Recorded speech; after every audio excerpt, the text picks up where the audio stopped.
And the people cried unto Moses, and when Moses prayed unto the Lord, the fire was quenched.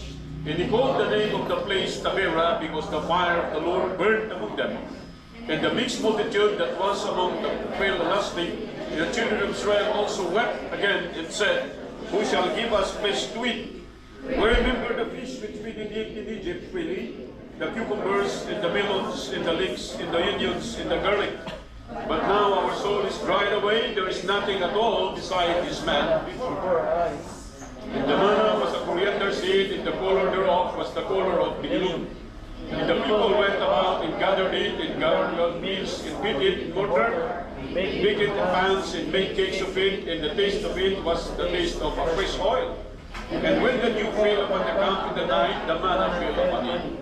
And Moses heard the people went throughout their families, every man in the door of his tent. And the anger of the Lord was kindled greatly. Moses also was displeased. And Moses said unto the Lord, Wherefore hast thou afflicted thy servant? And wherefore have I not found favor in thy sight, that thou leadest this burden of all these people upon me? Have I consumed all these people, and I begotten them, that thou shouldest say unto me, Gird them in thy bosom, as a nursing father beareth the suckling child, and to the man with the wearest into thy fathers. When should I have this to give unto this people? For they wept unto me, saying, Give us flesh that we may eat. I am not able to bear this people alone, because it is too heavy for me. And if thou doest with me, kill me, I pray, out of the hand, but found favor in thy sight, and let me not see their wretchedness.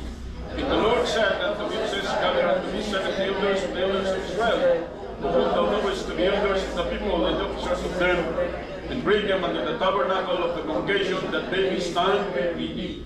And I will come down and talk with thee there. I will take out of the spirit which is upon thee, and put it in them, and they shall bear the burden of the people with thee, that thou bearest not thyself alone. And say unto the people, Sanctify yourselves again tomorrow, and you shall eat flesh. For you have wept in the ears of the Lord, saying, Who shall give us flesh to eat? For it was well with us in Egypt. Therefore the Lord will give you flesh, and you shall eat. You shall not eat for 1 day, nor days, nor 5 days, nor 10 days, nor 20 days. But even the whole man, until it came out of your constraints, and it be a lonesome unto you, because that you have despised the Lord which is among you, and you have dwelt with him, saying, Why have you come forth out of Egypt? And Moses said, The people of whom I have 600,000 footmen. And thou said, I shall give them flesh, that we may eat the whole man. Shall the fowls of the earth be slain for them to suffice them? Or shall the fish of the sea be gathered together for them to suffice them? And the Lord said unto Moses, It is the Lord's hands wax short. Thou shalt see now whether my word shall come to pass unto thee or not. And Moses went out and told the people the words of the Lord, and gathered the 70 elders of the people, set them round about the tabernacle. The Lord came down the clouds and spake unto him. He took the spirit that was upon him, and gave it unto the 70 elders. And it came to pass that when the spirit rested upon them, they prophesied and did not cease. But there remained 2 of them in the camp. The name of the one was Eldad, and the name of the other Medad. The Spirit rested upon them, and there were 1 of them that was written. But when that out of the tabernacle, and they prophesied in the camp. And there ran a young man and called Moses, and said, Eldad and Medad to prophesy in the camp. And Joshua the son of Nun, the servant of Moses, one of his young men, answered and said, My Lord Moses, forbid them. Moses said unto them, Invitest thou for my sake? God that all the Lord's prophets, that the Lord will put his spirit upon them. And Moses got into the camp and the elders of Israel. And there went forth a wind from the Lord into the quails of the sea, and led them all with the camp, as far a day's journey on the side, and a day's journey on the other side. Round about the camp, and it were 2 cubits high upon the face of the earth. And the people stood up all that day and all that night, and all that this day, and they gathered the quails, and he that gathered first gathered 10 hovers, and they spread them all abroad for themselves round the camp. And while the flesh was hid between their teeth, it was chewed, and the wrath of God was kindled against the people, and the Lord is with the people with a very great plague. And he called the name of that place Kibroth-hattaavah, because they were buried the people that lusted. And the people journeyed from Kibroth-hattaavah, Hazeroth, and abode at Hazeroth. And Miriam and Aaron spake against Moses because of the Ethiopian woman whom he had married, who had married an Ethiopian woman. And they said that the Lord indeed spoken only by Moses, but he not so spoken by us, and the Lord heard. And the man Moses was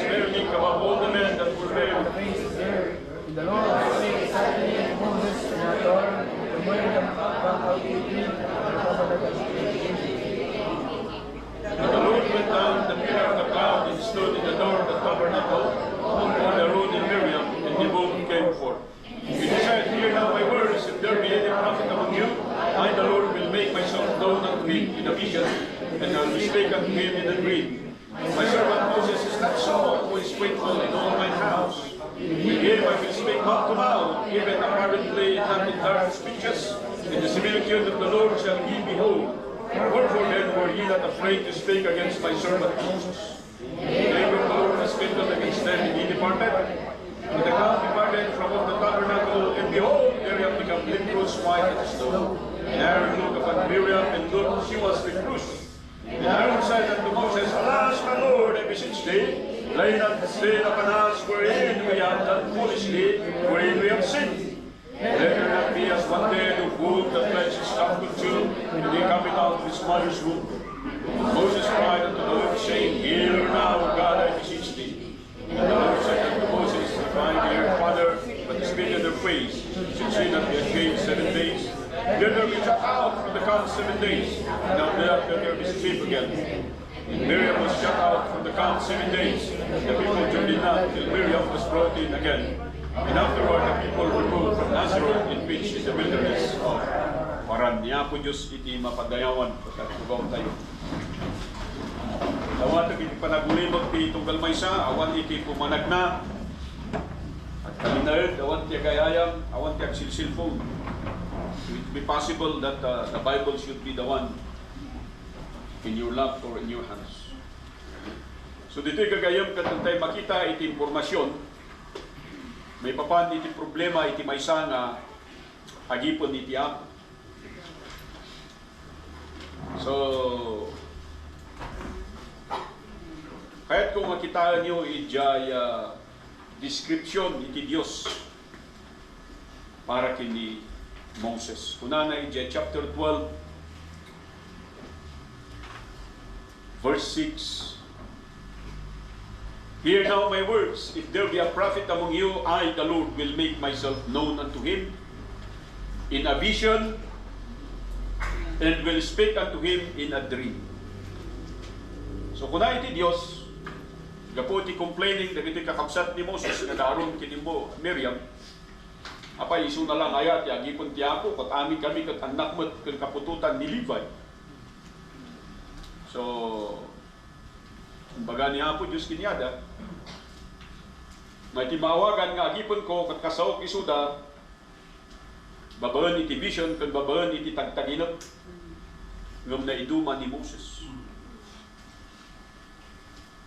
My servant Moses is not so, who is faithful in all my house. With him will I speak mouth to mouth, even apparently. Kasaok isuna, words by words, mouth by mouth, tongue by tongue. Yan ang ibig sabihin yan. I will not talk to him in dark speeches, and similitude of the Lord shall he be behold. Kahit nga ang itsura ng Panginoon ay nakita niya, sabi ng Diyos eh. Wherefore then, were ye not afraid to speak against my servant Moses? So there is a problem. The problem is these people are speaking against their leader, their Moses.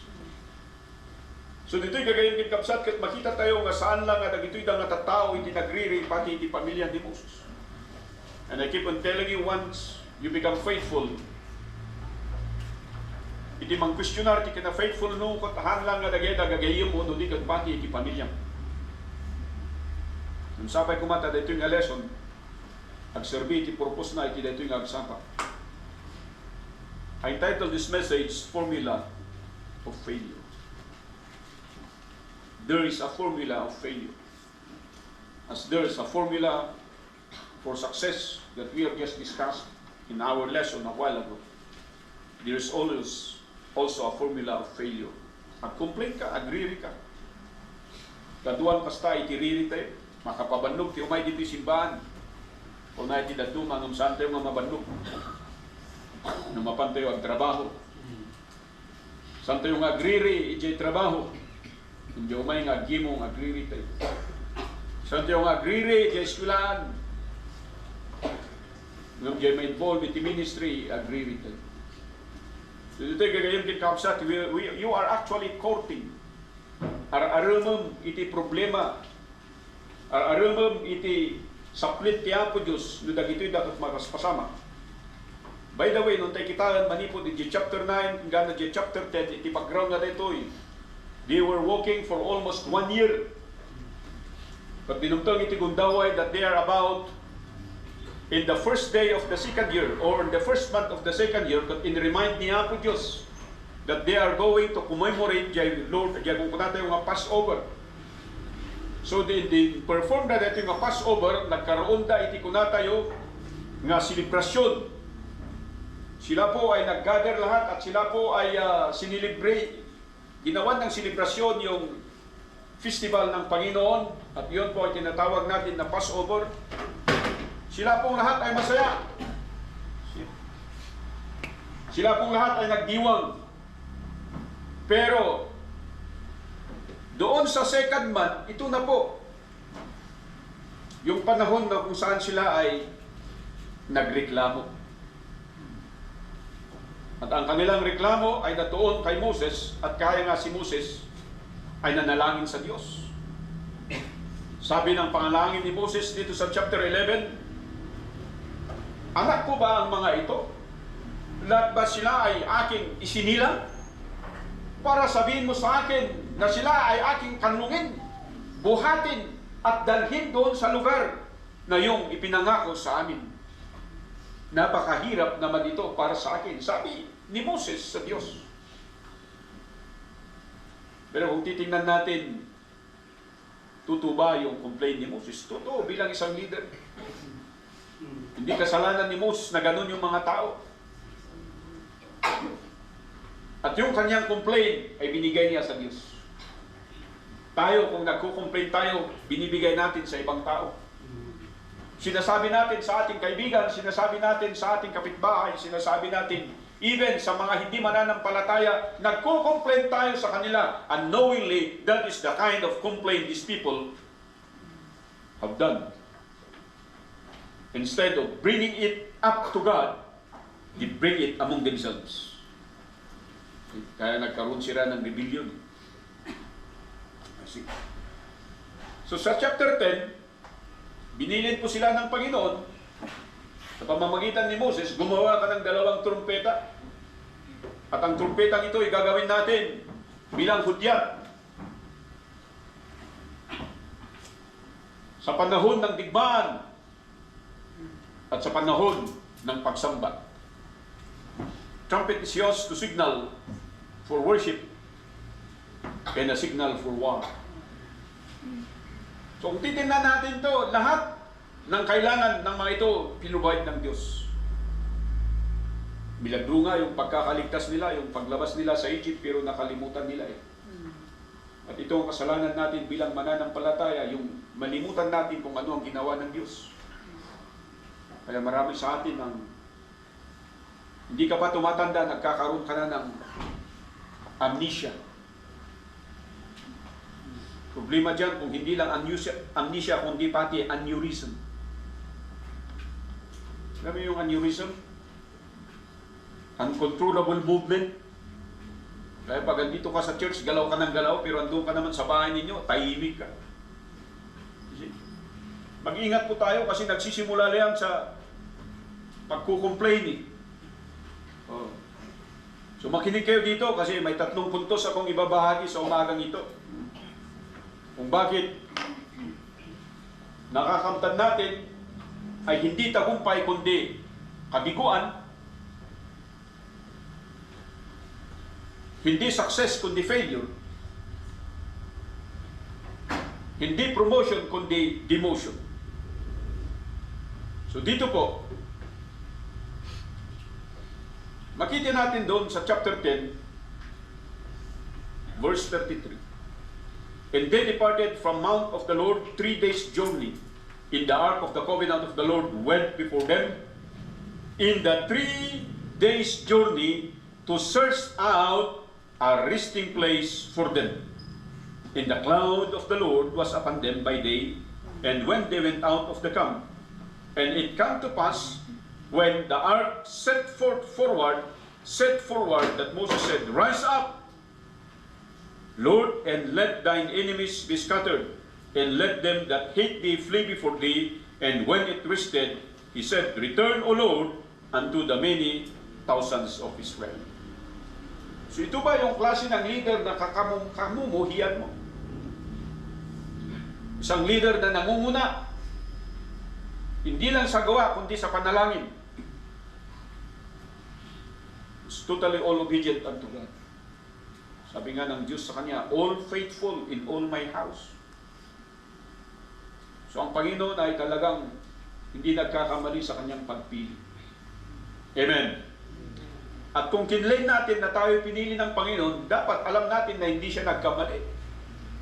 Kaya pag pinili tayo ng Diyos, dapat gawin natin yung nararapat para sa Kanya, yung bigyan siya ng talagang totoong pagsamba at ipakita natin yung totoong pananampalataya. Kasi as we move on, kita ito yung preparation and celebration tayo, kita ito yung 50th year tayo, amoy yung kadikan. I've never been bothered since I was installed as the pastor of this church way back 2006. Ngayon lang ako nababother. Bakit? Because humihina ang mga mananampalataya. Sa Marivic, wala nang Bible study. Ang dami nyo sa Marivic, pero pinagkait nyo ang Bible study sa mga bahay ninyo. Sa nursery, wala nang Bible study. Yung ibang men natin, iba na yung pinagkakaabalahan, kukunti na nga tayo. Nangingibabaw pa yung pagka-amnesia natin, nakakalimutan natin. Yaman na, tadalang na kita sumagmano mo nga. Tumulong iti trabaho. Ma-involve iti ministry. Sa departmental special numbers, wala nang practice. At sana nakikita ninyo ito kasi hindi pwedeng hindi nyo alam eh. And we have been praying for this for so many years. And this is now the time that we are expecting God to bless us. And yet the way we reflect this faith in our life is not the kind of faith that deserves a blessing from God.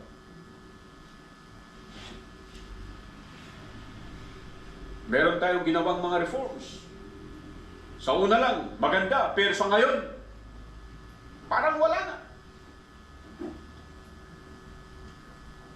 Yung mga dating nag-iimbita ng bisita, sila pa rin ngayon ang nag-iimbita. Yung mga iba, wala nang pakialam. Hindi ko nga alam kung totoong binabasa natin yung ating Bible eh. Kung totoong nananalangin tayo eh. Sana iyakan natin yung ating panalangin at sabihin natin sa Panginoon, Panginoon, sana bigyan mo ako ng bunga sa taong ito. Pero wala tayong pakialam, nakakonsentrate tayo sa mga bagay-bagay na ino-offer ng mundong ito. At yan ang katotohanan. Yan ang problema. Na sana'y makita naman ninyo, mga kapatid, lalong-lalo na yung mga men ng church na ito, mga House of Lydia, na tayo po hindi naglalaro. Ang pananampalataya natin ay katotohanan lamang. At ito ay hindi biro. Kasi andito yung formula of failure. Binasa ko sa inyo yung 2 chapter para makita natin the whole picture. Ang mga taong ito, unang-una, they have resented their task. Kaya sabi ko sa inyo, meron tayong Bible study in every area, but all of a sudden, ayaw nyo nang mag-conduct ng Bible study sa inyong mga bahay. Anong gusto nyo? Anong salita ang gusto mong nabibigkas sa bahay mo? Ano ang gusto mong bumibisita sa bahay mo? Mga politiko? Hindi ka ba natatakot ng sabi ng Biblia? If it's not the Spirit of God that dwells in you, it is the other Spirit that dwells in you. And that other Spirit is none other than the evil spirit. Huwag mong sasabihin bakanti ka, baka sabihin mo nag-o-observe ka. Mag-ingat ka kasi ang isang bakanting kaluluwa, ang isang bakanting bahay, yan ang gustong pasukin ng mga maligno. It did happen in one man. Umalis yung mga maligno, pero sabi nila, ito, bakante ito, doon tayo papasok. At tinawag niya yung mas maraming evil spirit, and the state of that man was worse than the beginning. Why do we have Bible study? Because we want that hope na manatili ang salita ng Diyos sa kanilang bahay isang araw sa bawat linggo. Isang bisis sa bawat buwan. In fact, nung binibilang ko, halos 8 yung pamilya natin sa Maribig. Mahirap ba yun? Na sa loob ng 2 buwan, isang bisis na magkaroon ng Bible study sa iyong bahay. Pagkatapos ipagkakait pa ng mga kapatiran natin. Dahil po ba sa pagkain? Kaya sinasabi ko, mag-Bible study kayo, huwag nyo lang isipin ang pagkain. Kung doon man lang, iniisip mo, nagastos na yun para sa'yo. Sobra ka naman. Pero ang mga cellphone mo, bago. Ang mga damit mo, bago. Mga pagkain mo, mga junk foods, mahal na binibili. Pero pagdating sa salita ng Diyos, parang napakahirap para sa atin. Wala na tayong yes. Kaya nga sabi ko they have resented their task. Yung dapat gawin nila bilang isang pananampalataya, hindi na lang ginagawa at nangyayari na sa church na ito.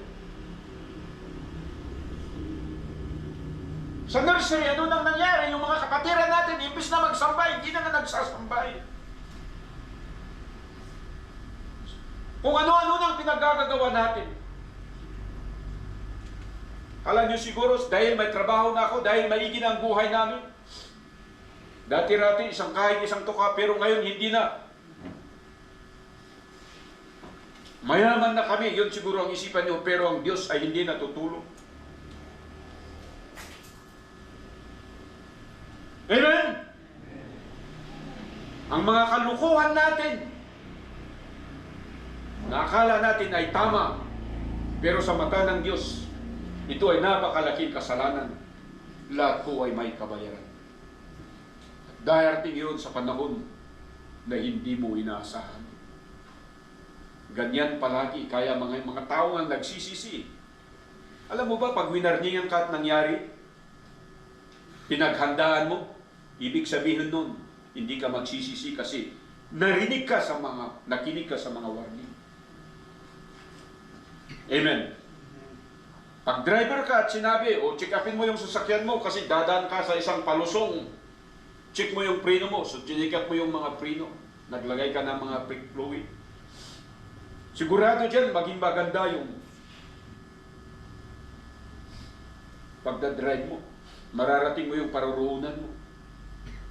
Pag sinabi niyan, ito, akyatan, kurba-kurba ito, dapat wag kong bilisan, wag kong pabigla-bigla, dapat paalalay ka. Sigurado dyan, may lalayo ka sa aksidente. Tama ba? Katulad din yan. We are drivers of our life. And the one guiding us is none other than the Word of God. Pero pag hindi natin ginagampanan, ang dapat natin gawin, we are just but presenting the task assigned for us. Mahirap kasi itong mga taong ito Sabi ng Panginoon, ali kayo. Di ba nung sabi niya, yung rason bakit niya tinawag ang mga ito para makapag-worship sila kasi hindi sila nakakapag-worship doon sa Egypt. Though they claim that they are worshiping God in Egypt, sa mata ng Diyos, they are not giving Him the proper worship. Kahit kiniklaim mo that you are worshiping God in your home, in your job, but if you are not worshiping God properly, you have presented your task.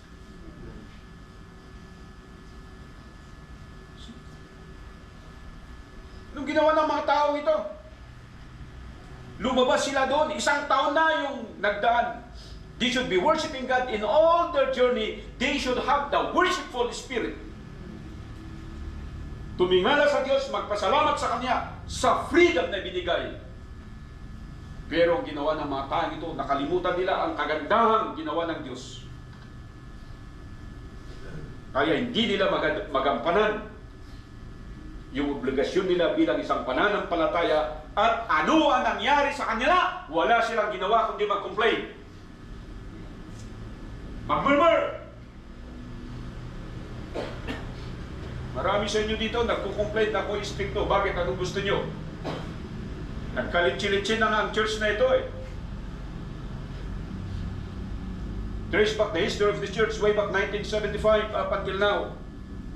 Kaya sabi ko, ilan ang natira dito? Di ba isa lang si Sister Susan? Yaman tayo, dapat lang isuna. Baka maawan to ti amin, kada tayo dito, dapat lang isuna nga nakatakder. And that is an insult to the Word of God.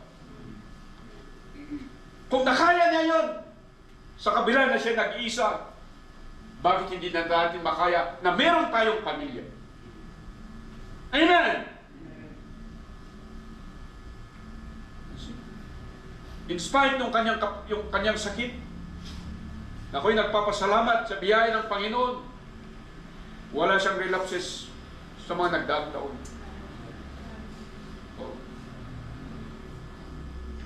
Pero tayo, normal tayo, mga kapatid.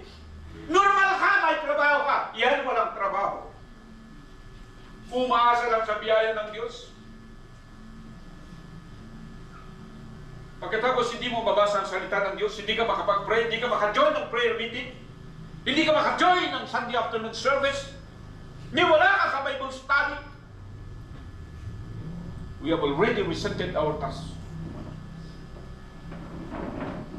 And be ye prepared, because God will pour out His judgment upon you. Pangalawa, anong nangyari sa mga ito? They did not only resented the task, they have rejected the truth.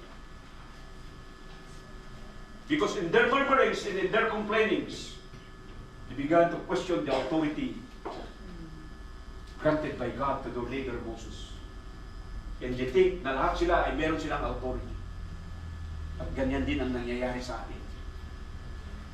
Tingin ang bawat isa dito, kaya natin gawin ang mga bagay-bagay.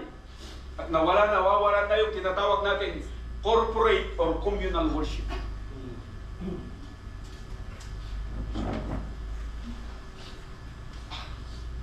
Alam niyo ba, whenever I invite you people to join a certain activity and you cannot commit, I am deeply saddened.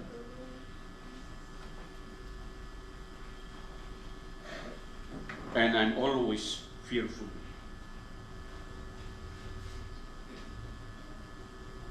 Inimbita ko kayo kung meron ng anniversaries, kung merong namatayan na mga membro, pero ayaw niyong pumunta. Anong gusto mo? Isa kang taong bato na hindi ka rin mamamatay. Yamanak, dagito yung people nga kapwa. Nag-absenta.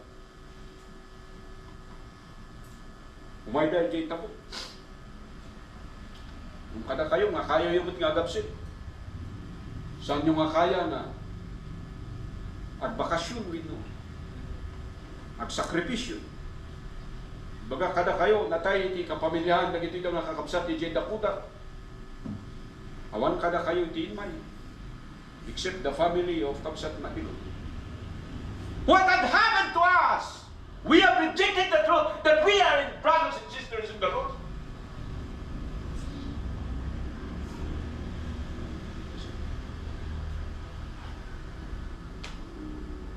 Nagiging makasarili na tayo.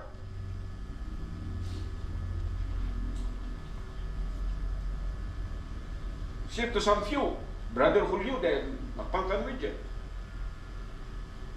Apay, masapol nga kailyan. At kuna na iti Biblia, nasaan nga kinailyan dahito, ikinabsatan. But we have rejected the truth.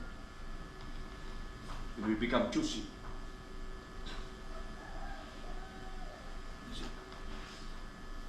So nakada kayo, whenever there's a chance, you should always ready yourself and volunteer yourself.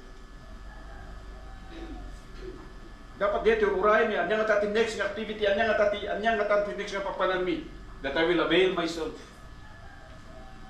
Pero di natin ginagawa yun. Bakit? Mas nangingibabaw kasi. Sabi ko nga sa inyo, pinoprogram niyo yung schedule niyo. Huwag mong i-program. I-program mo ang schedule mo. Doon kung saan nabibigyan ng gloria ang pangalan ng Diyos. Amen.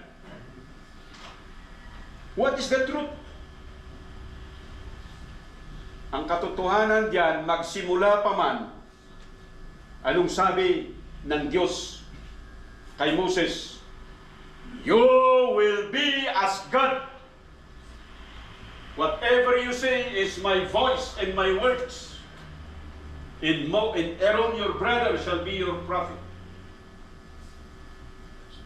Pero ang prinsipyong ito, hindi pinaniwalaan ng kanyang mga kapatid, ng kanyang pamilya, at ng mga taong sumusunod sa kanya. Ano yung nakikita nila? Yung kanilang hirap. Bakit sila lang ba yung naglalakad? Di ba pati rin si Moses? Hindi nila man nila kinakarga si Moses eh. Yung anak, benbay ka.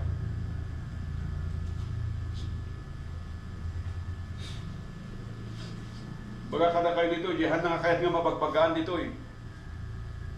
I assure you, walang pupuntahan yan sa buhay. Sila na dito yung matatao, uray nung mapagpaganda, i-reject na di kinagpaiso, anya titeng-tenglan dia, jay normal, jay comfortable kinyada, jay mayat kinyada. Yeah, handa nga kahit nga, they do not want to move out of their comfort zone. Kajay tayo eh. So nga tikidawon tayo lang kinihapo Diyos. Ako Diyos, gustong kumawanan ko matay. Hindi kararay ko niya. Apa ya? Tadag ito'y dang anak mo. Saan nga kayo na makipagkita?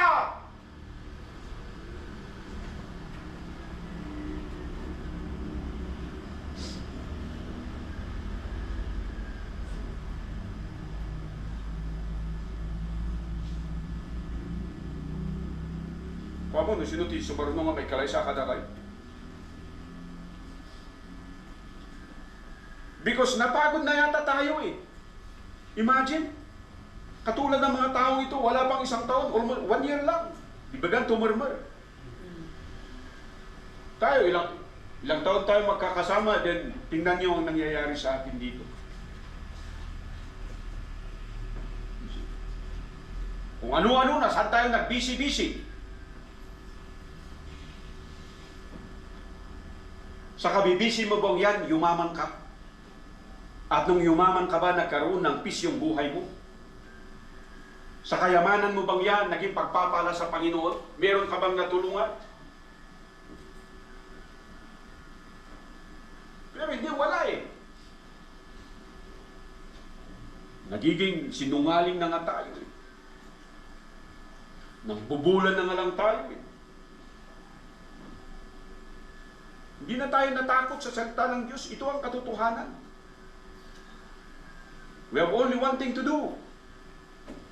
Believe the truth, obey the truth, and live the truth. Amen! Hindi pwedeng ikaw si Sherwin Tulfo that you are going to bend the law. Pagkatapos i-approve pa ng isang lawyer.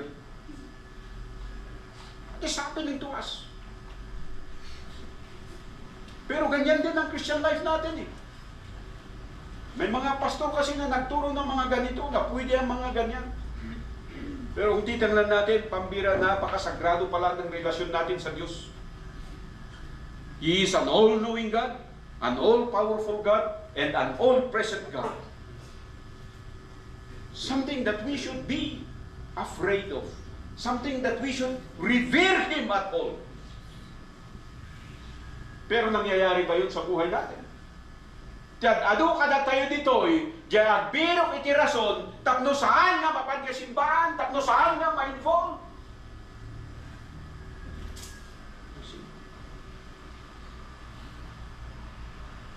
Kita ka, can we really work? Sa ating paghahanda, sa ating 50th year, Suspend ko lang dahil activities dito because of financial matters. Hindi ko alam kung kailan naipon natin para ituloy natin yung trabaho natin dito. Pero pag nagtuloy ba yung trabaho natin dito, meron ba sa inyong pupunta rito para tutulong? O naghanap ka na ng dahilan para hindi ma-involve? Ano na ba ang katotohanan sa iyo?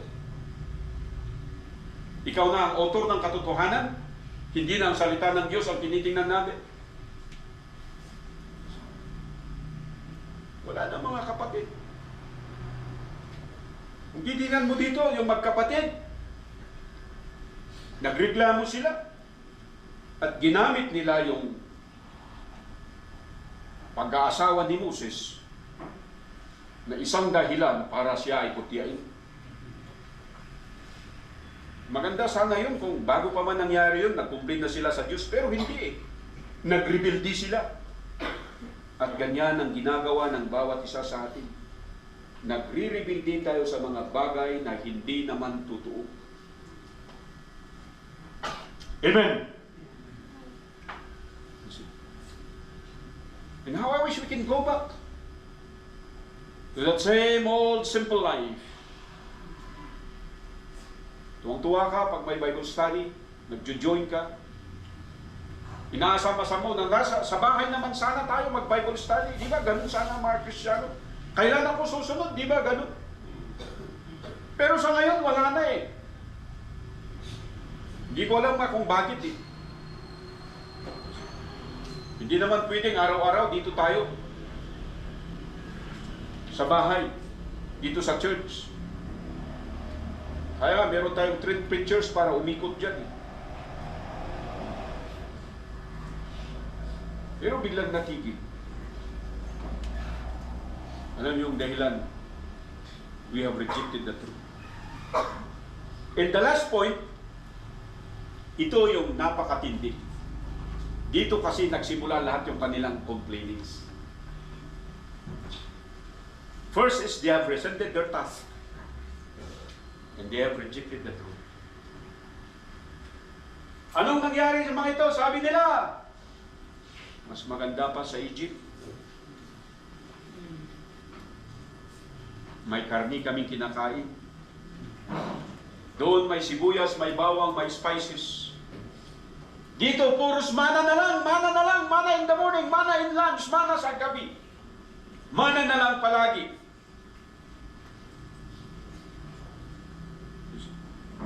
Bible study na lang palagi. Anong gusto mo? Sayawan? Anong gusto mo? Tribal war? Anong gusto mo? Bumisita sa bilangguan? Bisitahin ka sa bilangguan? O bisitahin ka sa bahay ninyo? Anong gusto mo? Bisitahin ka sa ospital? O bisitahin ka sa bahay ninyo? Mamili kayo ngayon. Because I'd rather be visited in my home with all myself, all my family. They are all healthy. Amen! And the Word of God is being read and being preached. Rather than nandun ka sa ospital, pinapanalangin ka. Bakit? Kasi wala nang pag-asang magamot yung sakit mo. O andun ka sa bilangguan kasi nasangkot kayo sa isang bagay na hindi mo naman ginusto sa buhay. That's why I'm telling you, ang mga taong ito, kung anong ginawa nila, they have remembered their taste. Ano yung taste nila? A taste of sin. Taste of carnality. Taste of passion. Nawala na yung pananampalataya sa kanilang buhay. Tinalo na ng lasa ng pagkain, lasa ng kasalanan, lasa ng makamundo, and that is the journey most of us are going right now.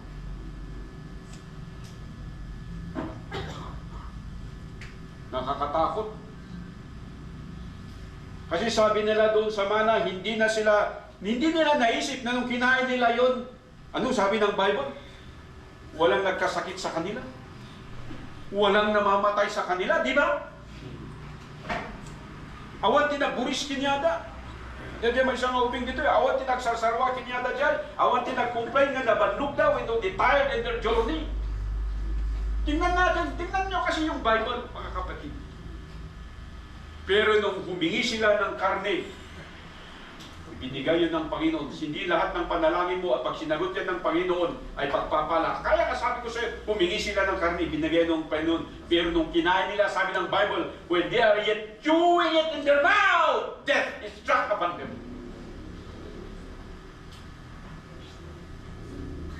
You remember your taste? The taste of worldliness.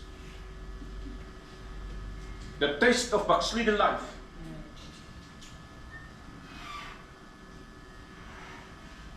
The taste of without discipline. The taste of without authority, without a pastor. You want that kind of system of life? Kaya dito, dinidisiplina natin yung mga bawat membro eh. Pag nakukuri ka because I'm concerned in your life, na pag ikaw ay naligtas, dapat magbago ka, hindi dapat ito ginagawa ng isang mananampalataya.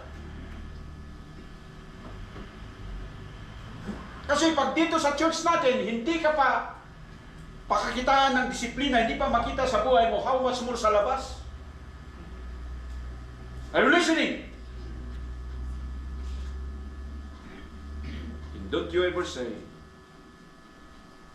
karamihan sa atin, mas maganda pa nung hindi ako Kristyano. Be careful. God is listening. God knows even the deepest portion of your heart. Hindi mo maitatago yun. Be careful when you remember your unchristian, unbeliever life. And you began to compare it that your life is much more beautiful, much more colorful than that of today. I'm telling you, death is at the door. Kasi sabi ng Biblia, mas maigi pang patayin kita kisa sirain ang kasalanan ng buhay. Andiyan yan sa Bible.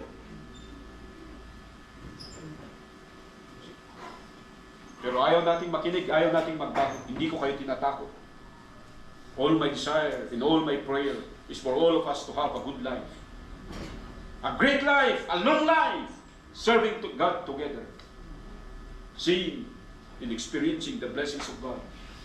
That after this 58th year, as we experience the 51st, magkakaroon na ng kasagutan yung ating panalangin. Amen! Is that your prayer? O nawala na yun sa inyo?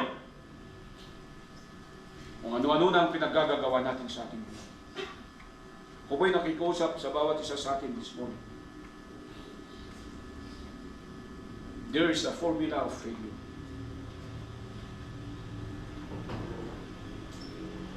And there is a way to counter it. Maybe you will say, Pastor, hindi pa naman ako nag-fail. Don't you know that you have already failed but you do not know it? Because that is the way the devil wants you to think. Ay nilalagay ng diablo sa ating isipan, nilalagay niya na hindi tayo unfaithful. We are convinced that we are still a believer even though we are living an unchristian life. Kind of life. And the devil is laughing when he is winning over us. Pero ngayong umaga, sana po ay ito po ang gawin natin. Kasi sabi dito, in verse 13, and Moses cried unto the Lord, saying, Heal her now, O God, I beseech thee. And the Lord said unto Moses, If her father hath but spit in her face, should she not be ashamed 7 days? Let her be shut out from the camp 7 days. And after that, let her receive in again. What does this mean? There is no exception in the restoration principle of God. Kailangan mag-undergo ng cleansing process si Miriam ng 7 days. Similar din sa ginagawa ng bawat isa. There is no exception to them. That is the thing that we need to do today. Anong gagawin natin? Humingi ng kapatawaran. Dear my Lord, forgive me. I've been so unfaithful and yet I do not do it. I've neglected the truth. I've neglected my task. I've rejected the truth. And I'm remembering the worldly taste in my life. Dear my Lord, forgive me. As we all stand up, go to the Lord in prayer. Apo Diyos, kumadaydayo. I do not know how this message work in the hearts of your people. But I pray, Lord God, that you will speak to each and every one of us. Sabay pumaputos na. Sumbatan dagito'y dati anak. May the Holy Spirit humble each and every one of us. Have something to lay in. If you have something to say to God, may I request you to move out of your seats and come in front and kneel. And we will pray together as a church. Dito po sa harap, can you do that? Move out. Come in front. Let us pray to God. May kayo dito sa amin? Come on!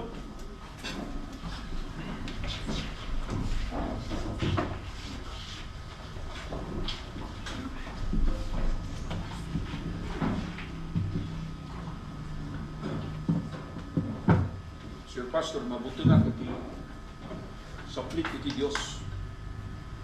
Sapay kumata kas jay ka kayo mo.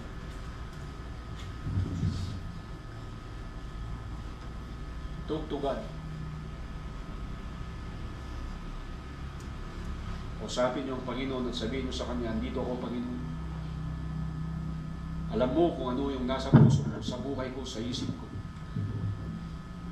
Patawarin mo ako sa mga unfaithfulness ko, sa mga complaining, sa mga murmurings. Restore me once again. And make me more faithful, more useful, that I can reflect your will in my life. Sa mga bisita namin, isa lang po ang isasabi ko sa inyo. Walang ibang makapagpapatawad sa kasalanan natin kundi ang Diyos. Sa pamamagitan ni Kristo. Hindi po simbahan yung napako sa cross, si Kristo po. Kaya po sa umagang ito, sana'y humingi tayo ng kapatawaran sa Diyos. Aminin na tayo nagkasala at tanggapin yung kapatawaran sa pamamagitan ni Kristo. Isang panalangin lang na ikaw mismo ang magsasabi kasi walang pwedeng manalangin para sa iyo. Ikaw lang mismo ang manalangin sa Panginoon. And I'd like you to do that sa mga bisita namin sa umagang ito. Mga high schoolers, mga young adults, mga young people. But for the member of this church,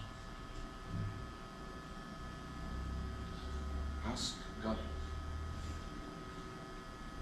Hindi mangyari itong failure na ito sa buhay natin.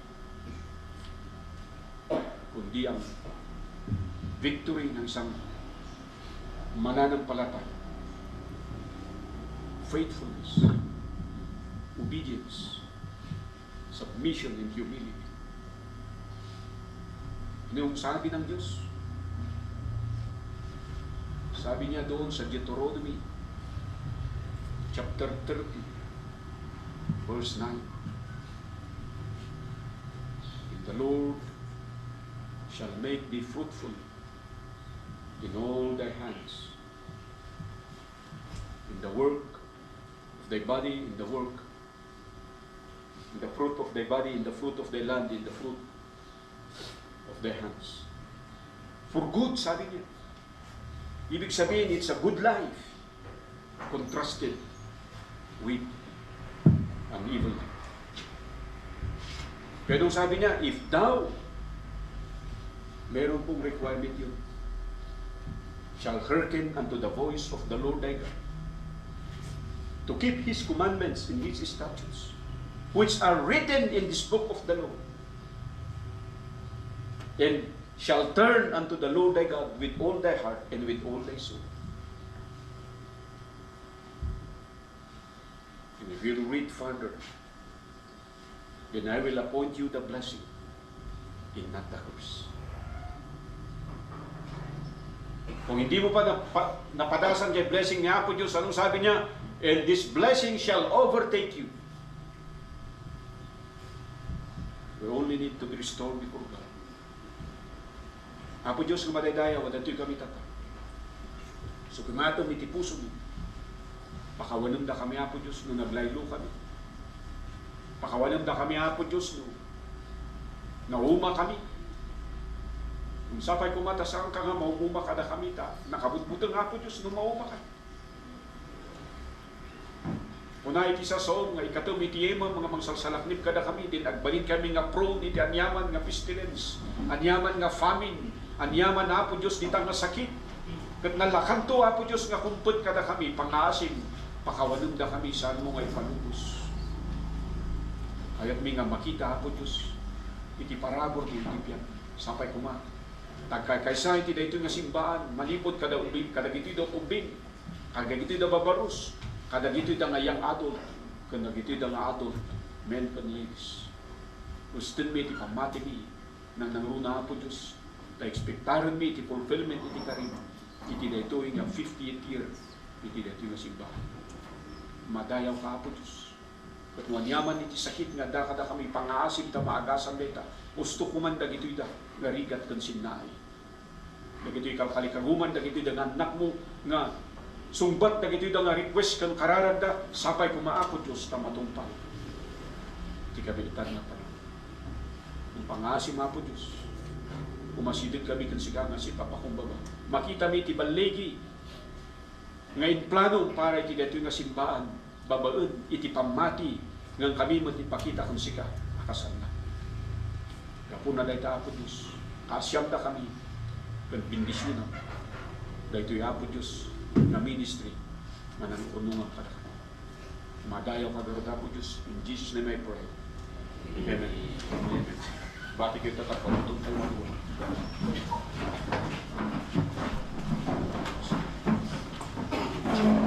We have a short meeting.